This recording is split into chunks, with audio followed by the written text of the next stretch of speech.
What do you think, Matt? I would say that the WWE did AEW a huge favor by putting NXT on Wednesday, because what's going to happen is, with SmackDown being the number one show, Raw being this 3-hour bore, less people are going to, if we're talking about the bubble, less people are going to watch Raw for sure.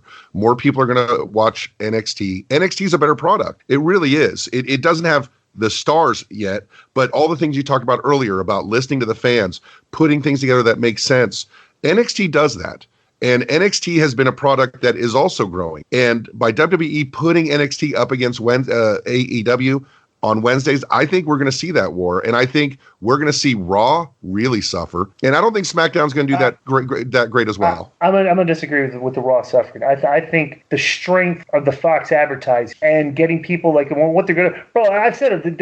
You know what they're going to realize is the brand split's stupid. And I've said it 15 years ago when they started. It makes absolutely no sense whatsoever that you're basically subtracting guys from a show and elevating because of addition by subtraction.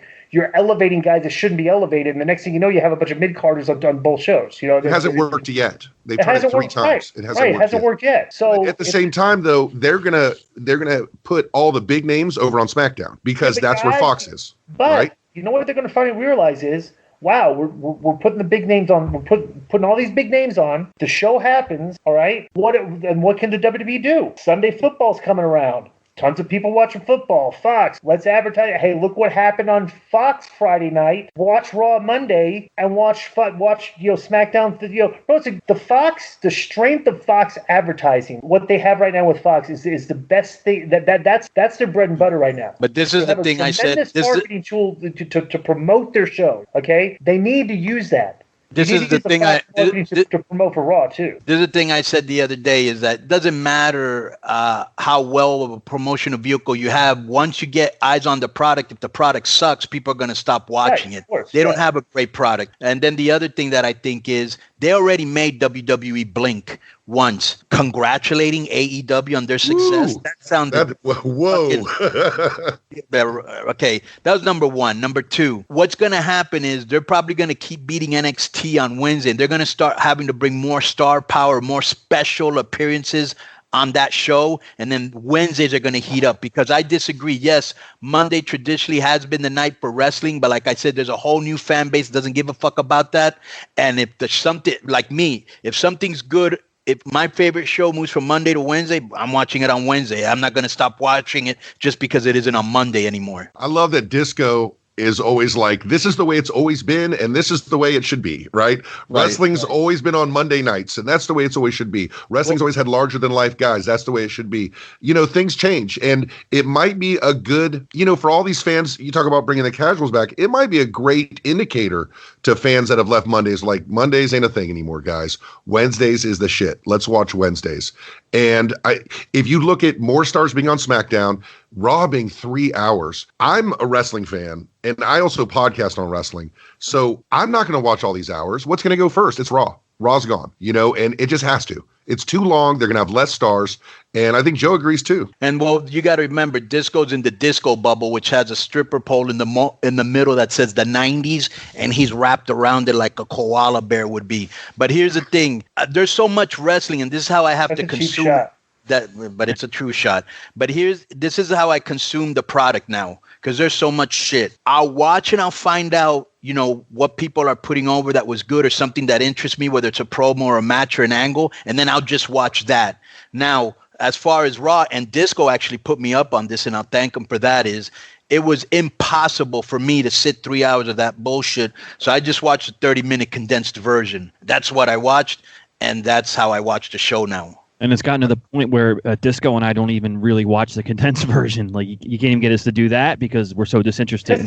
Nobody interests me. I go on YouTube. I watch a Bray Wyatt fight. The Bray Wyatt thing is 3 minutes, and I get my fill of the good stuff on the show each week. And it used to be live, and then until they just that's the thing. Matt, we talk about this all the time. Is that what the WWE has shown over the past 10 years is they have an unbelievable skill of getting a person over to a point and then burying them, and that's been their formula for so many guys for so many years. And like the fans, that's why people are so soured on this product. It's like you never let these guys take the next step. You never let, and it's like, because here's the thing, and like I still talk about the 90s and stuff, but any wrestling character that got over, the fans liked the rise of the character. From week to week, the guy did more stuff like Austin, Rock. The Rock was in the Nation of Domination, and next thing you know, he's coming out there, he's wearing nice clothes, and the other guys are in. They start talking in third person. But each week, we're watching the rise of entertaining characters. Okay, the WWE just doesn't really do that anymore. They don't let the characters rise. They let this 50-50 booking. They let them I know wins and losses literally mean absolutely nothing in the WWE, because like if you looked at the records, like the win-loss records of the performers on the show, it would just be like everybody would be 500, probably literally except for Brock. And it's like, how do you, and the thing is like to me is like, how do you book a loser? Like if you usually like if this one guy goes over, one guy gets over, but every week if you're just trading wins back and forth, it's like the fans are looking like, well, he lost last week, I don't really care. Was he going to win this week? They don't care, So it's like they just keep burying the guys. What AEW needs to do, okay, like let's say right now they have the Orange Cassidy, right? He's a niche. That fan base loves him. I'm not buying him yet. But based on the reaction so far, okay, the traditional wrestling formula, I would be watching AEW and say, wow, that guy's getting a good reaction. Every week we need to start doing something with this guy to elevate him more and more and more. Okay? Or are they just going like, okay, this guy's one of the guys at show. We're all elite wrestling. Our wrestling's better than everybody. Let's give him 15 minutes out there against Darby, and let's talk about what a great match he has.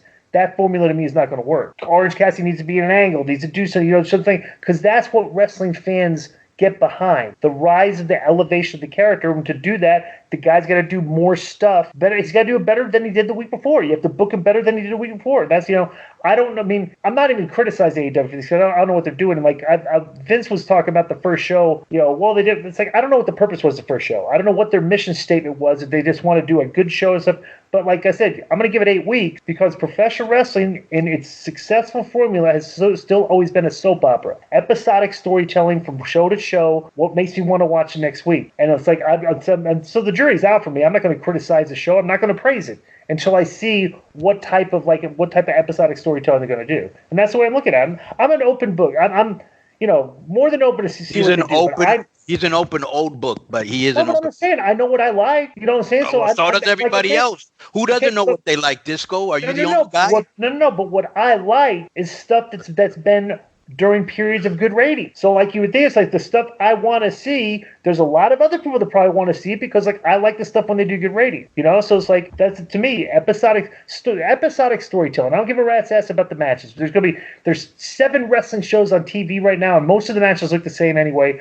So I want to see what characters emerge. I want to hear good promos. I want that's what I want, and we'll see if AEW gets it to me. Yeah, I definitely want to see angles, and you're right about the fact that WWE gets people to a certain point and then they bury them, and it's by design. Ryback told me that Triple H said that to his face, said, we ain't never have another John Cena.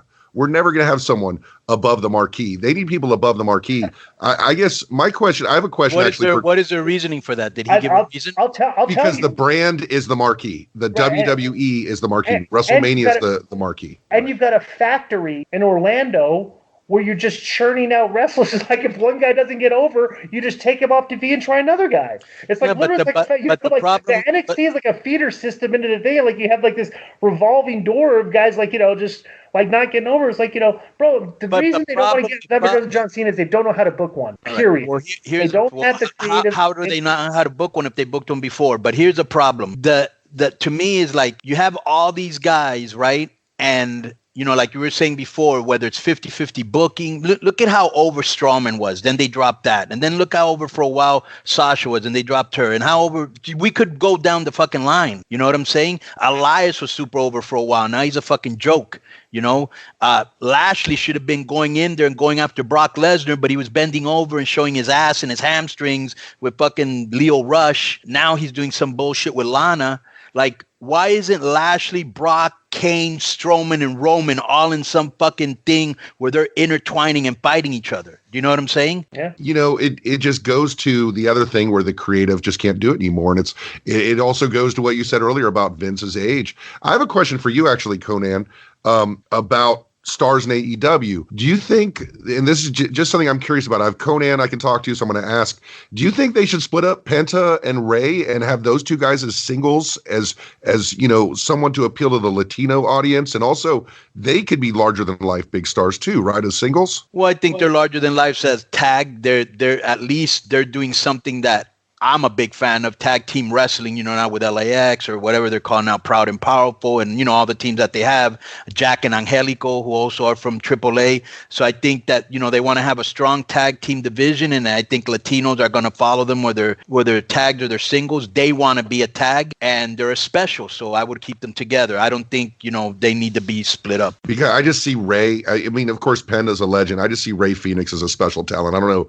what it is about that guy, but I see him as someone who could really break out as a new Rey Mysterio, you know, someone who could really appeal to a mainstream fan. And kids love masks. Kids love luchadors. Kids love those characters, and they buy a lot of their merch. And I don't know if there's an opportunity there more for singles than tag when you're talking about Rey and Penta. Just to give you an example, Phoenix is my mega champion, which is, you know, our world title, right? But he's also the tag team champion with Pentagon. And the people love them, but I think they love seeing them together more when they're together, because Pentagon's definitely the charismatic one, and he's a better worker than you would think, and he's an incredible base. But you know, and Phoenix is just a out of this world high flyer, you know. And bro, let me tell you, there's another guy coming down the pipeline. Wait to see Hijo de Vikingo. This kid is phenomenal, and he's coming down next. But you know, I got a quick question for Matt. Are you a Wrestling Observer Hall of Fame voter? I am not. Meltzer and I have heat, I guess, so I'm not a voter. I think if you can still be a voter, if you give him your email. I think that's Dave. I asked Dave one time, "What do you got to do to vote him?" He says, "Give me your email." So if you're going to vote, if you're voting for best heel for 2019, who'd you vote for? Maybe MJF. MJF. No, you got to vote for me. I got to. Sorry, best heel for 2019. Yeah, you know, that also makes me think of another issue WWE has, is that I think heels are easier maybe, and they don't have any baby faces anymore, and they can't build up. No, they don't have the no fans heels. are behind. They don't have enough. They don't have enough heels, I think. They don't have the people don't like. That's a problem, because nobody really knows how to get heat. You know, they don't because wrestlers today just constantly have this problem with. We have this conversation all the time. All the heels want to be liked, and they're kind of like, you know, like they're kind of like babyface light. You know, and they're not really going out there and getting the heat that you need to get. And this happens in Mexico. And I always tell the heels all the time, I go, bro, how would you like it if you're a fucking baby face and the heel's dividing the crowd? You wouldn't. So act like a heel, or I'm going to turn you baby. Because they're coming out and they're high-fiving people, and, you know, they're asking him if I should do another move. I go, why are you asking them for anything? Tell them to go fuck themselves. Like, you know, you have a generation of wrestlers that grow up they're not watching any heel work. You know, we grew up watching Ric Flair and, you know, the Horsemen and Piper and stuff. You know, you grew up watching that, so we have reference points in our memory of like things that works for heels. These guys didn't grow up with these guys. You know, that they're growing up watching. Well, these people would rather watch like. That's why MJF is so over, because there's not that many heels. Like, he's true for his persona. And like, I'll go out in Mexico and I have people, you know, they'll go, "Oh, we're not worthy," you know, because they know my past. And I'll still tell them to go fuck off. Other heels, when people do that, thank you. It's like, bro, why are you putting that over? Tell them to go. You know what I'm saying? So let me tell you. Yeah. Conan, you know, with MJF on social media, right? You see him on social media, stays in character. When he does his signings, okay? I saw him at StarCast, whatever the last one was, and he signs it. He doesn't look at him. He signs it and he flings the 8x10 at him. He just that's hits him at the table. He goes, "Here you go, fuck off." And it's fucking tremendous, right? Yeah. Right. He's eating his lunch as they're coming up to talk to him, take the picture, and he won't stop eating and things like that, you know? Right. He's great at what he's doing. Matt, I know that half of your conversation was Disco talking, but that was the best part of the conversation. No, it wasn't. As a matter of fact, that was rude.